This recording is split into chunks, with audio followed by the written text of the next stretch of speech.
సారెపతు అనేటువంటి గ్రామానికి దేవుడు దైవజనుడిని పంపించారు. గుర్తుపెట్టుకోండి.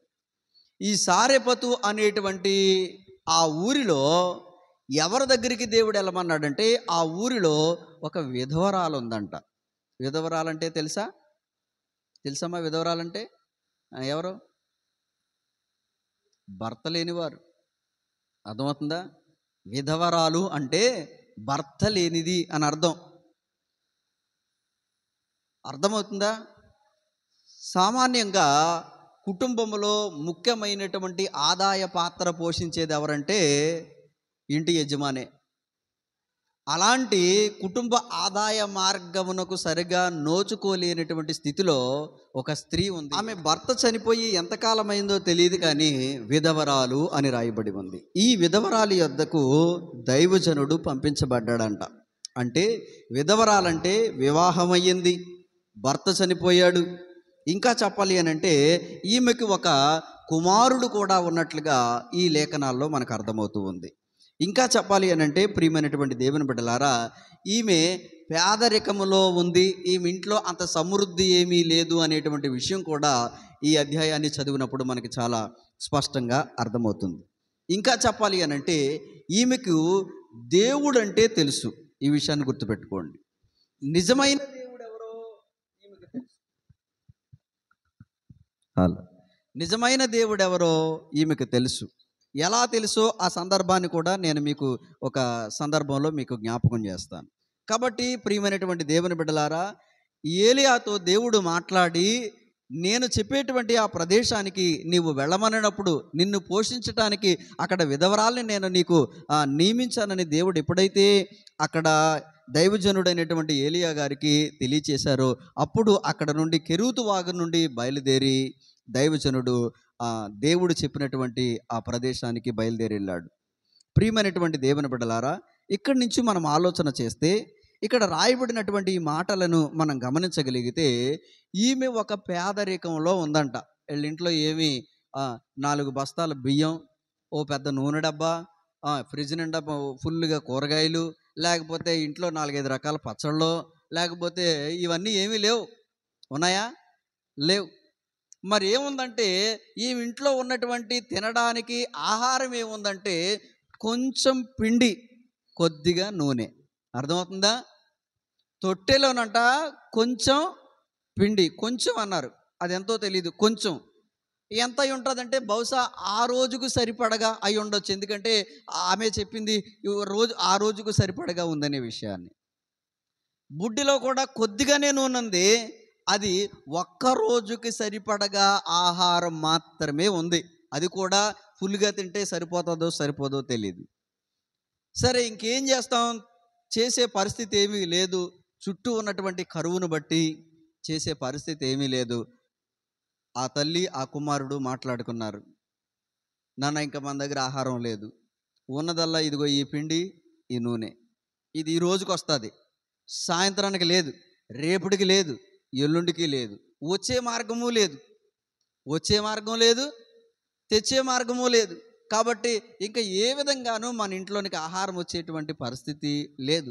కాబట్టి ఈ రోజుకి సరిపడగా ఎంత వస్తే అంత చేసేస్తాను, ఈ ఆహారంతో రొట్టెలు చేస్తాను, తినేద్దాం.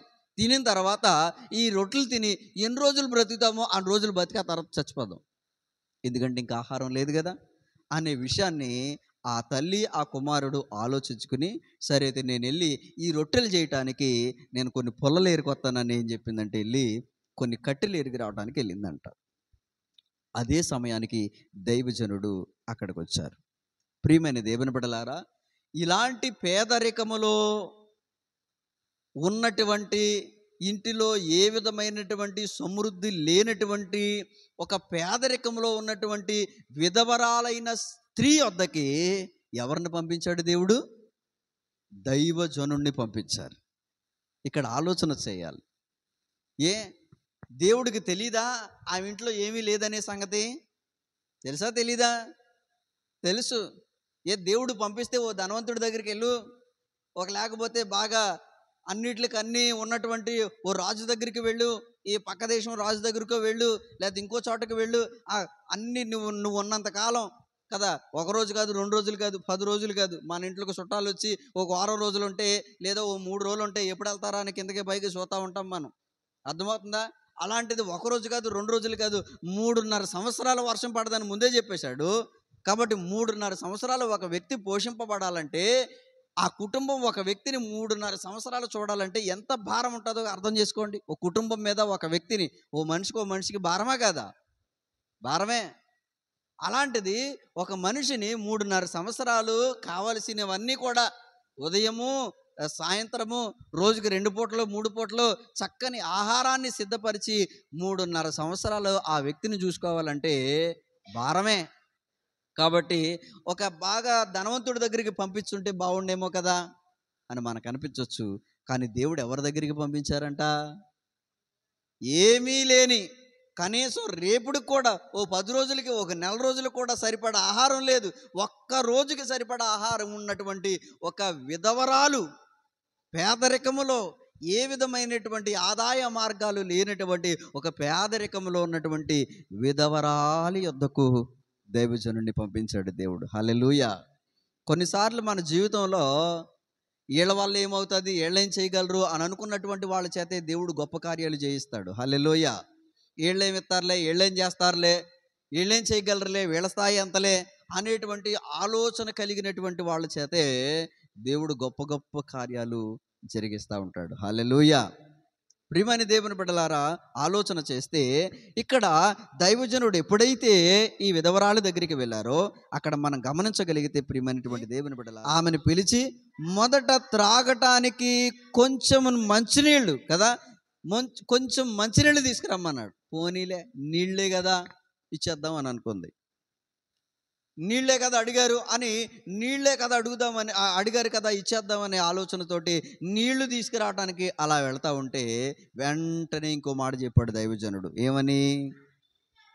ఆమె నీళ్లు తేబోవుచుండగా అతడు ఆమెను మరలా పిలిచి, నాకొక రొట్టె ముక్కను నీ చేతిలో తీసుకొని రమ్మని చెప్పాను. ఇక్కడ మనం ఆలోచన చేస్తే, ఎప్పుడైతే మంచినీళ్ళు అడిగారో మంచినీళ్ళు తేబోతూ ఉండగా వెంటనే మలిచి, అమ్మా మంచినీళ్ళతో పాటు అదే చేతితో ఓ రొట్టె ముక్క తీసుకురామ్మా, ఆకలిగా ఉంది, భుజించడానికి నాకు ఒక రొట్టె ముక్క కావాలి, ఓ రొట్టె ముక్క తీసుకురామ్మా అని అంటే ఆ తల్లి చలించిపోయి వెంటనే చెప్పిన సమాధానం ఏంటో తెలుసా? చదువు తల్లి. అందుకామె, నీ దేవుడైన యెహోవా, అంటే ఈమెకు దేవుని కోసం తెలుసా తెలీదా? తెలుసు.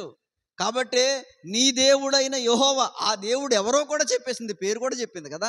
అంటే ఈమెకి నిజమైన దేవుని యొక్క పరిచయము కలిగినటువంటి స్త్రీ అనే విషయాన్ని మీకు జ్ఞాపకం చేస్తున్నాను. ఏమంటుందంటే, నీ దేవుడైన యెహోవా జీవము తోడు, అంటే అబద్ధం ఆడతా లేదు, నిజం చెప్తా ఉంది, ఒట్టేసి చెప్తా ఉంది. తోడంటే ఒట్టని అర్థం.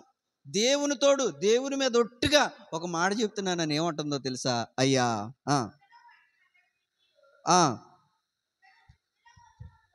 తొట్టెలో పట్టెడు పిండియు బుడ్డెలో కొంచెము నూనెయు నా యొద్ద నున్నవే గాని అప్పమొకటైనా లేదు. మేము చావక ముందు నేను ఇంటికి పోయి వాటి నాకు నా బిడ్డకు సిద్ధం చేసుకొనవలెనని కొన్ని పుల్లలు ఏరుకొనుటకై వచ్చి తిని అనేను. పొరుగురోరుడు కదా, అబద్ధం ఆడొచ్చు కదా, అబద్ధం చెప్పలా. అర్థమవుతుందా? అబద్ధం చెప్పలా, అస్సలు ఏమీ లేవని చెప్పలా. నిజాయితీగా ఒక దైవజనుడి దగ్గర నిజం ఒప్పుకుంది. అయ్యా, నా కుటుంబ పరిస్థితి ఇది. అర్థమవుతుందా? మనము ఎక్కడైనా సరే, ఏ బంధువుల దగ్గరైనా, స్నేహితుల దగ్గరైనా నీ కుటుంబ విషయాలు, నీ కుటుంబ ఆర్థిక విషయాలు గోప్యంగా ఉంచుకోండి. ఎందుకంటే ఒకవేళ నీ కుటుంబ ఆర్థిక విషయాలు కొంతమంది దగ్గర పంచుకుంటే, ఒకవేళ ఎప్పుడైనా వాళ్ళు ఇతరులకి ఆ విషయాలు చెప్పే అవకాశాలు ఉండొచ్చు, లేదా ఆ సంగతిని బట్టి నిన్ను చిన్నచూపు చూసేటువంటి అవకాశం ఉండొచ్చు. కానీ ఒక దైవజనుడి దగ్గర నీ కుటుంబ అవసరతలు ఎప్పుడూ దాయొద్దు. ఎందుకంటే దైవజనుడికి నీ కుటుంబ ఆర్థిక అవసరతల కోసం చెప్పటం వల్ల ఇదిగో ఈ తల్లి ఏం చెప్పిందో తెలుసా? నా ఇంట్లో అయ్యా కొంచెమే ఉందయ్యా, నిజం చెప్పింది. కొంచెం నూనె, కొంచెం పిండే ఉంది, అది కూడా ఈ రోజుకే వస్తుంది, ఈ రోజు తిని ఆ తర్వాత చనిపోదామని అనుకుంటున్నాము అని నిజం చెప్పి తన కుటుంబం యొక్క ఆర్థిక పరిస్థితిని దైవజనుని దగ్గర వివరించింది. ఈరోజు నీకున్నటువంటి ఆర్థిక పరిస్థితిని నీవెవరి దగ్గరైనా దాచిపెట్టు, రహస్యంగా ఉంచు. ఎందుకంటే ఒకవేళ వాళ్ళ దగ్గర చెబితే నీ అవసరాలు తీరుస్తారనో లేకపోతే వాళ్ళు ఆదుకుంటారనో నువ్వు చెప్తే వాళ్ళు మరింత నిన్ను లోకు చేసి ఆళ్ళేళ్ళ దగ్గర దీనికి తినడానికి గతి లేదు, లేకపోతే వీళ్ళకి ఇది లేదు అది లేదు అని ఆళ్ళేళ్ళ దగ్గర నిన్ను చులకన చేసి మాట్లాడొచ్చేమో. నీకు ఇల్లు లేదు, వాకలు లేవు, కట్టుకోవడానికి లేదు, ఉండటానికి లేదు, తినటానికి లేదు, నీకు అది గతి లేదు ఇది గతి లేదని ఒకవేళ నిన్ను చిన్న చూపు చూసి మాట్లాడొచ్చేమో. కాబట్టి నీవెవరి దగ్గరైనా నీ కుటుంబ ఆర్థిక అవసరతలను గురించి, ఆర్థిక పరిస్థితుల గురించి రహస్యంగా గోప్యంగా ఉంచుకోండి, తప్పులేదు. కానీ ఒక దైవజనుడు దగ్గర నీ కుటుంబ ఆర్థిక పరిస్థితిని గురించి, నీకున్నటువంటి అవసరతల కోసం చెప్పడం వల్ల అది నీకే ప్రయోజనం. ఎందుకో తెలుసా? ఆ దైవజనుడు నీ కుటుంబ పక్షాన నీ ఆర్థిక విషయాల విషయమై ప్రార్థన చేస్తాడు. దైవజనుడు దేవునికి విశ్వాసకి మధ్యవర్తిత్వం చేసేటువంటి వాడు. దైవజనుడు కదా దేవుని దగ్గరన నీ యొక్క అవసరతలను గురించి గోజాడి, ప్రభువా ఫలానా విశ్వాసకి, ఫలానా కుటుంబానికి, ఫలానా పరిస్థితిలో ఇదిగో ఇలా ఉన్నారు అని నీ పక్షంగా దేవుని దగ్గర విజ్ఞాపన చేసేటువంటి వాడు దైవజనుడు. కాబట్టి సేవకుల దగ్గర నీ ఆర్థిక పరిస్థితులు పంచుకోవచ్చు, తప్పులేదు. అర్థమవుతుందా?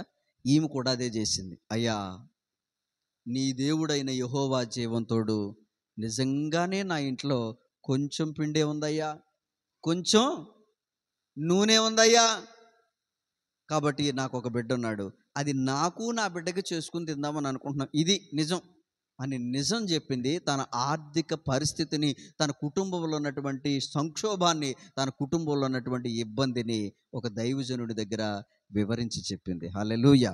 చెప్పడం వలన కలిగిన ప్రయోజనం ఏంటో తెలుసా? ఇప్పుడు ఆ దైవజనుడు ఏం చెప్తున్నాడో తెలుసా?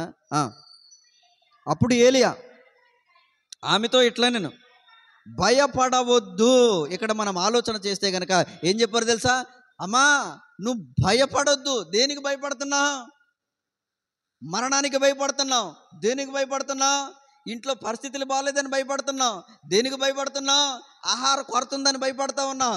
దేనికి భయపడుతున్నావు? ఇంట్లో ఉన్నటువంటి ప్రతి పరిస్థితి కూడా అంత అనుకూలంగా లేదని భయపడతా ఉన్నావు. దైవజనుడు మాట ఒక విశ్వాసిని ఎంత ధైర్యపరిచిందంటే, మొదట నువ్వు భయపడొద్దు. నీ కుటుంబ పరిస్థితులు ఎలా ఉన్నా సరే నువ్వు భయపడొద్దు. ఎంత ధైర్యాన్ని ఇచ్చిందో చూడండి. ఏం చెప్తున్నాడో తెలుసా? భయపడవద్దమ్మా, పోయి నీవు చెప్పినట్లు చెయ్యి, అయితే అందులో నాకొక చిన్న అప్పము మొదట నా యొద్దకు తీసుకొని రా. అర్థమవుతుందా? ఇంత చెప్పిన తర్వాత కూడా, అయ్యా నా కుటుంబంలో ఉన్నటువంటి పరిస్థితి ఇది అని ఇంత చెప్పిన తర్వాత కూడా ఈయన ఇంకో అప్పం అడుగుతున్నాడు. చూసావా? అర్థమైందా? ఇంత చెప్పిన తర్వాత, ఇన్ని మాటలు చెప్పిన తర్వాత, కుటుంబ పరిస్థితులు అసలు ఏం బాగాలేదయ్యా, మీకు ఇవ్వటానికి నా దగ్గర ఏమీ లేదయ్యా, మీరు నా ఇంటికి వస్తే, నా కుటుంబాన్ని దర్శిస్తే కనీసం ఓ చిన్న కానుక ఇవ్వటానికి నా దగ్గర లేదు, కనీసం నీకు ఓ భోజనం పెట్టడానికి నా ఇంట్లో అలాంటి పరిస్థితి బాగాలేదయ్యా, ఇన్ని చెప్పిన తర్వాత కూడా దైవజనుడు ఏమడుతున్నాడు తెలుసా? ఒక అప్పందే. అడుగడే లేదా?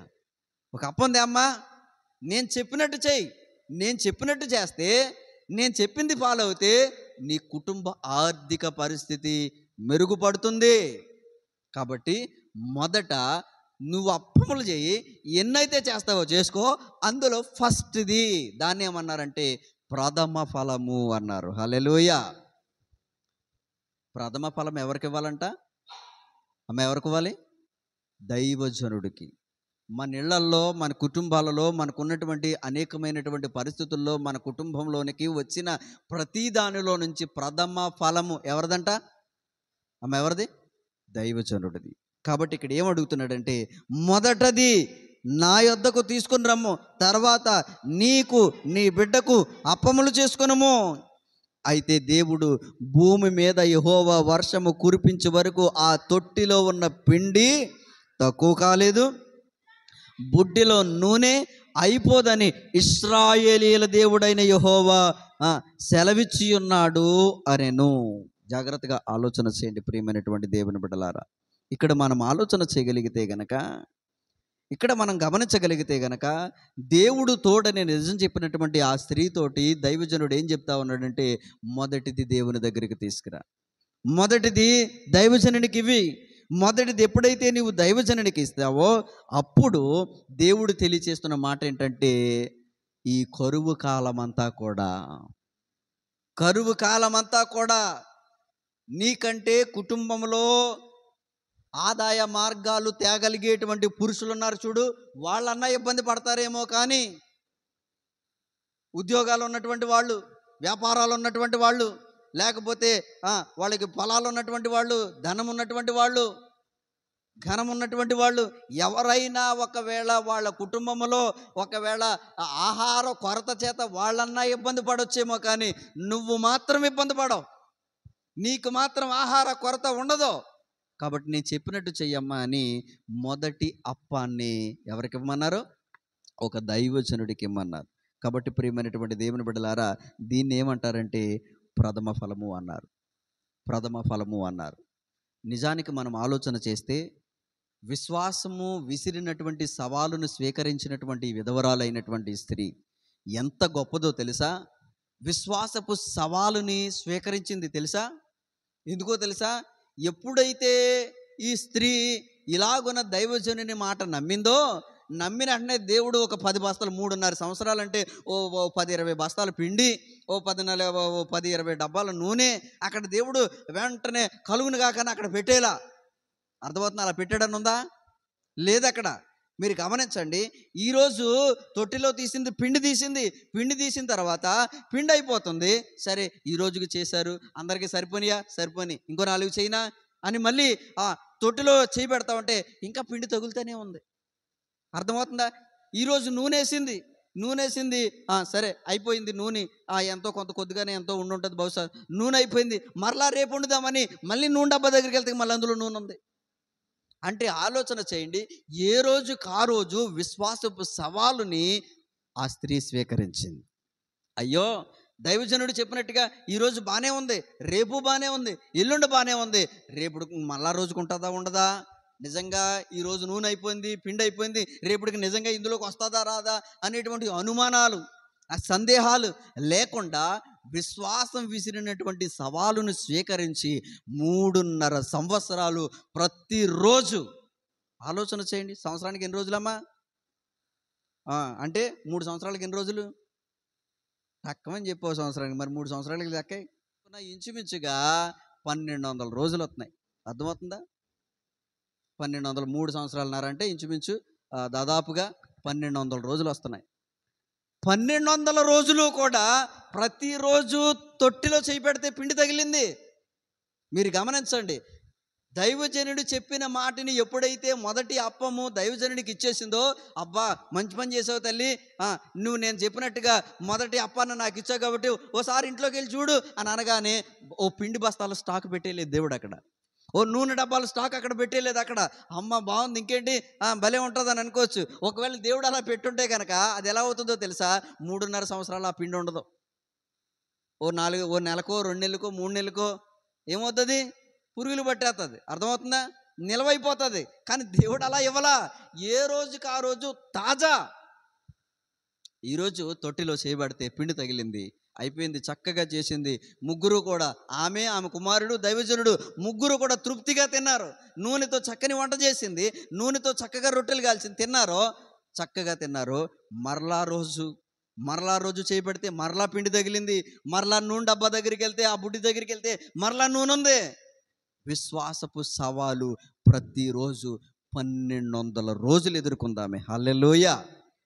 ఎక్కడా 1200 రోజుల్లో కూడా ఎక్కడా సందేహపడలేదు, ఎక్కడా అనుమానించలేదు. మీరు గమనించండి, ఇదే ప్రజలను ఆలోచన చేస్తే ఇశ్రాయేలు ప్రజలను ఐగుప్తులో నుంచి దేవుడు తీసుకుని వచ్చిన తర్వాత అన్ని లక్షల మందికి వంట ఎవడు సిద్ధం చేస్తాడు? అన్ని లక్షల మందికి ఆహారం ఎక్కడిది? పంటేది? ఒకరిద్దరికైతే పోనీ ఎవడన్నా పెడతాడు, 10 మందికి అయితే ఎవరైనా పెడతారు.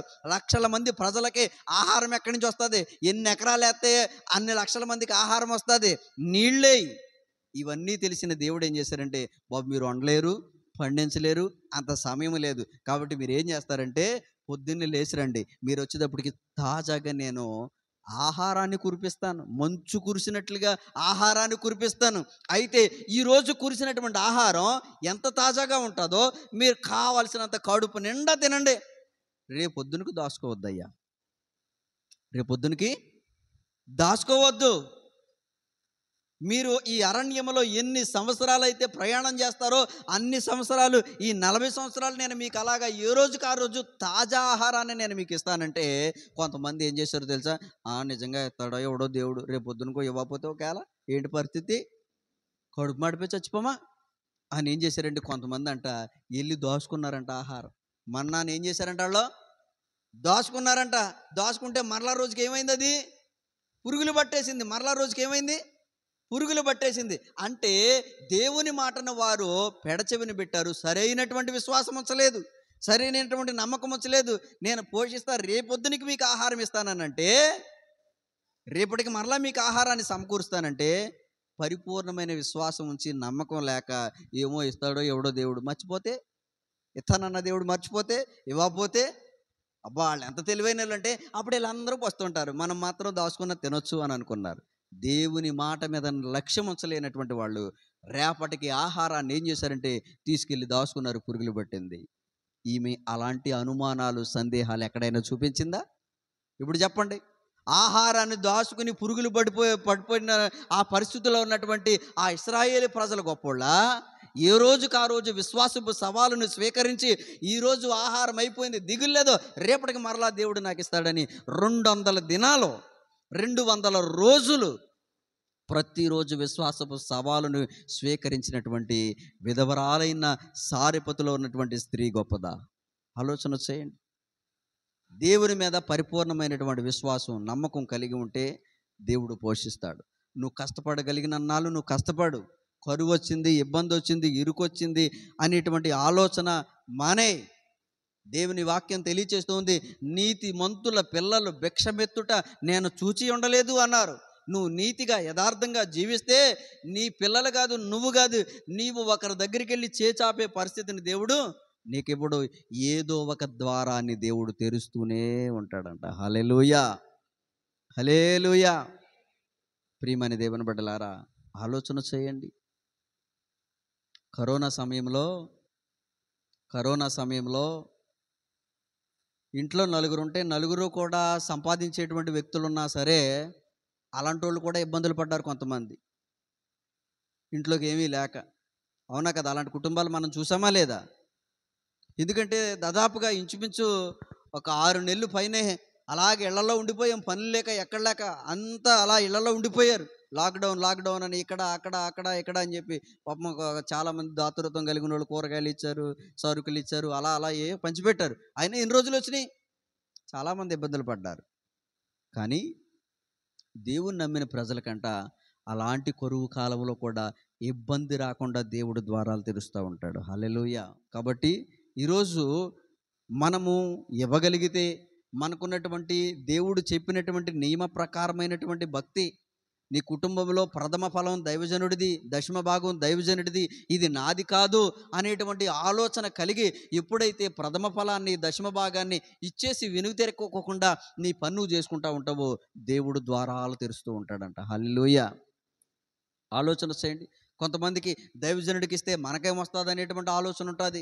కొంతమందికి దైవజనుడికి ఇస్తే నాకేమొస్తుంది లాభం అనేటువంటి ఒక రకమైనటువంటి ఆలోచనలతో ఉంటారు. ప్రియమైనటువంటి దేవుని బిడ్డలారా, మనకున్నటువంటి ప్రతి పరిస్థితుల్లోనూ, మనకున్నటువంటి ప్రతి అవసరతల్లోనూ దేవుడు చెప్పినటువంటి నియమ ప్రకారమైనటువంటి భక్తి ఏదైతే ఉందో అది చెయ్యగలిగితే, దేవుడు ఇవ్వమన్న చోట ఇస్తూ, చెయ్యమన్న చోట చేస్తూ మన భక్తి విశ్వాసాలను ఎప్పుడైతే కొనసాగిస్తామో దేవుడు కూడా అలాంటి ద్వారాలు తెరుస్తూ ఉంటాడు. హల్లెలూయా. చిరాకుపడి ఊరుకోండే, లేదు లేదు లేదు లేదు నాకెళ్ళి లేక నేను ఎడుతూ ఉంటే నువ్వు మళ్ళీ నా దగ్గరకు వచ్చి ఒక అప్పమోటి ఎక్కడోనో ఎలవయ్యా అని చీకొట్టిందా అన్నదామే. అలా అనుంటే కనుక ఆ రోజుకే తిని ఆ తర్వాత రోజు చచ్చిపోతురాళ్ళు. ఆ తర్వాత ఎన్ని రోజులైతే బతుకుతారో అన్ని రోజులు బతికి ఆ తర్వాత చచ్చిపోతురాళ్ళు. అలా అనలేదు. దైవజనుడు చెప్పిన మాటకి ఆలోచన చేయండి.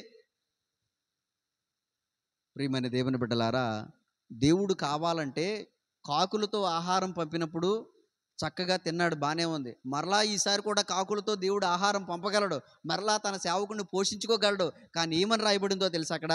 నువ్వు వెళ్ళు, నేను నిన్ను పోషించటానికి ఒక విధవరాలినికి నిన్ను నియమించాను, ఒక విధవరాల్ని నీకు నియమించాను అని దేవుడు స్వయంగా చెప్పినటువంటి సందర్భం ఉంది. హల్లెలూయా.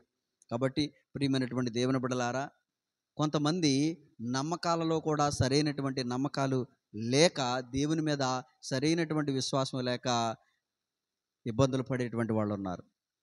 దేవుని వాక్యం తెలియచేస్తూ ఉంది, వెదజల్లి అభివృద్ధి నొందిన వారు కలరు, తగిన దానికన్నా తక్కువ ఇచ్చి లేమి స్థితిలోనికి వచ్చిన వారు కలరు అని ఉంటుంది వాక్యం. వెదజల్లి అభివృద్ధి పొందారంట కొంతమంది, కానీ కొంతమంది ఇవ్వవలసిన దానికన్నా తక్కువ ఇచ్చి లేమి స్థితిలోనికి వచ్చిన వారు కలరు అని వాక్యం ఉంటుంది సామెతల గ్రంథంలో. ఈరోజు మనము నియమ ప్రకారమైనటువంటి భక్తి, నేను అంటూ ఉన్నాను, నీ గృహంలో ఎన్ని మార్లు దైవజనుడికి నువ్వు ఆతిథ్యం ఇచ్చావు? ఎన్ని మార్లు నీ ప్రథమ ఫలాలని దైవజనుడికి నీవు ఇచ్చావు? ఎన్ని మార్లు నీకున్నటువంటి దశమ భాగాన్ని నిశ్చయముగా దైవజనుడికి నువ్వు ఇవ్వగలిగావు? ఒకసారి ఆలోచన చేయండి. ప్రియమైనటువంటి దేవుని బిడ్డలారా, దేవుని వాక్యం తెలియచేస్తూ ఉంది, ఇచ్చి నన్ను శోధించిన ఎడల అని ఉంటుంది బైబిల్లో. ఏమన్నారు? ఇచ్చి నన్ను శోధించిన ఎడల నేను పట్టరాని దీవెనలు ఇస్తానని దేవుడు చెప్పాడు. ఇవ్వకోకుండా శోధిస్తాం మనం, ఇవ్వకోకుండా కదా. దేవుడు ఇచ్చి శోధించమంటే ఇవ్వకుండా శోధిస్తూ ఉంటాం మనం. ఆలోచన చేయండి. కాబట్టి ప్రియమైనటువంటి దేవుని బిడ్డలారా, ఈ స్త్రీ కరువు కాలమంతా కూడా పోషింపబడటానికి కారణం ఏంటంటే దైవజనుడి యొక్క మాట విన్నది. అంత మాత్రమే కాదు, దైవజనుడికి తనకున్నటువంటి ఒక్కరోజు ఆహారములో నుంచి ప్రథమ ఫలాన్ని ఇచ్చి ప్రతిరోజు కూడా దైవజనుడిని తన కుటుంబ సభ్యుడిగా చేర్చుకుని, నేను ఎంతో, నా కుటుంబ సభ్యులు ఎంతో, దైవజనుడు కూడా నాకంతే అనేటువంటి ఆలోచన కలిగి తనకున్నటువంటి ప్రతి చిన్నపాటి దానిలో నుంచి కూడా దైవజనుడికి ఇస్తూ ఆమె బిడ్డ కూడా పోషింపబడ్డారనే విషయాన్ని మీకు జ్ఞాపకం చేస్తున్నాను. కాబట్టి మనం దేవుని మీద నమ్మకం ఉంచటంలో విజయాలు సాధిస్తాం. దేవుని మీద విశ్వాసం ఉంచటంలో గొప్ప విజయాలను సాధిస్తాం. ఆలోచన చేయండి. ప్రభువారు ఒకరోజు ఒక పెళ్ళికి వెళ్ళారు. ఏ పెళ్ళి అంటే కానాన్ అనేటువంటి ఊరిలో పెళ్ళికి వెళ్ళారు. అక్కడికి వెళ్ళేసరికి ఆ పెళ్లిలో ద్రాక్షారసం ఇవ్వటం, పెళ్ళికి వచ్చిన వాళ్ళందరికీ కూడా ద్రాక్షారసం ఇవ్వటం అనేది ఒక వాడుకంట. ఆ ద్రాక్షారసం అయిపోతే ప్రభు అక్కడ ఉన్నారని ప్రభుతో చెప్పినప్పుడు ఆయన ఏం చెప్పారంటే ఒక మాట అన్నారు, ద్రాక్షారసం అయిపోయిందా, సరే అయితే కొంతమంది పరిచారకులను పిలిచి వెళ్ళి ఆ రాతి బాణలు ఏ ద్రాక్షారసం అయితే ఎప్పటి వరకు మీరు పోషించారో అదే రాతి బాణల్లోనికి నీళ్లు నింపండి అయ్యా అని అంటే, సందేహపడకోకుండా వెళ్ళి తీసుకొచ్చి నీళ్లు నింపేశారు. అది విశ్వాసం అంటే. నీళ్లు నింపితే నీళ్లు ద్రాక్షారసం ఎలాగవుతుందయ్యా? నీళ్లు పోతే ఏమంటారో తెలుసా? పెళ్లిలో అవమానం వస్తుంది. ఈ నీళ్లు గతి లేక వచ్చామా మేము పెళ్ళికని అంటారు తెలుసా? ద్రాక్షారసం శ్రేష్టమైన ద్రాక్షారసం ఇవ్వటం అనేది ఆనవాయితీ పెళ్లిలో. కొన్ని కావాలంటే కనుక కొద్ది ద్రాక్షారసం ఉంటే దాన్ని నీళ్లు కలిపి పలసన చేసి క్వాలిటీ తక్కువైనా ఏదో రకంగా ఇచ్చేసి, ఇవ్వలేదని పేరు లేకోకుండా ఇచ్చేసి సరిపెట్టేద్దాం. అలా కూడా కాకుండా మొత్తానికి నీళ్ళు నింపమంటావేంటి అని అనుమానం పడలేదాళ్ళు. ఎందుకు నీళ్ళు నింపాలి మేము అని ప్రభు దగ్గర క్వశ్చన్ చేయలేదాళ్ళు. వెంటనే వాళ్ళు ఏం చేశారంటే, దిగుడు బావులు అంటే నీళ్లు చేదటానికి కొన్ని చోట్ల చేదే అవకాశాలు ఉంటే, పైకి తోడుకునే అవకాశాలు ఉంటే, కొన్ని చోట్లేమో దిగుడు బావులు లోపలికి మెట్లు ఉంటాయంట, లోపలికి నడుచుకుంటా వెళ్ళి నీళ్లు పోయాలంట. మరి వాళ్ళు ఏ బావిలోంచి తెచ్చారో కానీ 6 రాతి బాణాల నిండా నీళ్లు నింపారు. ప్రభు చెప్పిన మాటను నమ్మరు కాబట్టి, విశ్వాసమును ఉంచారు కాబట్టి గొప్ప కార్యాన్ని వారు చూడగలిగారు. హల్లెలూయా. అర్థమవుతుందా? ఆలోచన చేయండి. విశ్వాసం ఉంచటం వల్ల, ప్రభు యొక్క కార్యాలపైన నమ్మకం ఉంచటం వల్ల జీవితంలో గొప్ప కార్యాలు చూస్తాం. సందేహపడకుండా, అనుమానపడకుండా దేవుడు చేయగలడు, దేవుడికి అసాధ్యమైంది ఏదీ లేదు అనేటువంటి ఆలోచన కలిగినప్పుడు కదా, ఆలోచన చేస్తే గనక విశ్వాసంలో గొప్ప కార్యాలు చూస్తాం. ఆలోచన చేయండి. లాజరు చనిపోయాడు, 4 రోజులైంది. 4 రోజుల తర్వాత ఏ డెడ్ బాడీ అయినా సరే ఆ పార్థివ